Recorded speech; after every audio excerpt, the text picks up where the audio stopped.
There's hundreds of USAID employees that have signed on to a letter disagreeing with U.S. policy towards Israel. There's some dissent cables floating around the State Department. Why are so many federal government employees at odds with the policies that you're talking about? Well, I think one of the great things about certainly working at the State Department and in other agencies is that multiple perspectives and multiple opinions are respected.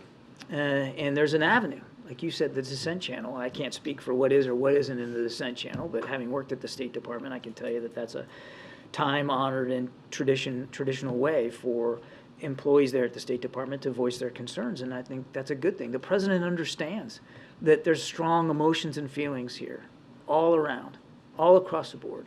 And here inside the administration and the federal government, that's certainly the case as well. And he appreciates the fact that people feel strongly and that there are multiple perspectives. And we're going to continue to listen to them, Trevor, both inside and outside the government. We have been engaging with partners and organizations and experts and analysts and people with different perspectives to listen to their concerns, make sure that we understand them as we develop policy.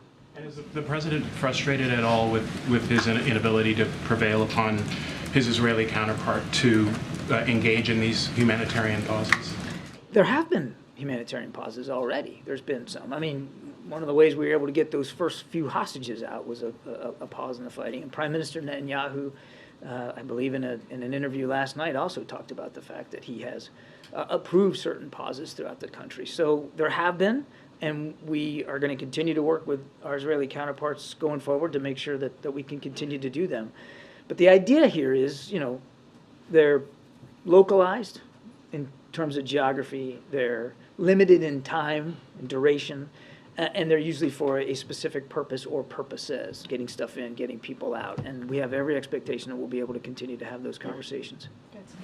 Just to follow up on what you just said about the Prime Minister's comment about the little pauses, so does the U.S. see that as sort of a satisfactory response to the humanitarian pauses that President Biden has been calling for? He's talked about like an hour here, an hour there. It's in keeping with the conversations that we've been having with our Israeli counterparts about the need for humanitarian pauses in the fighting.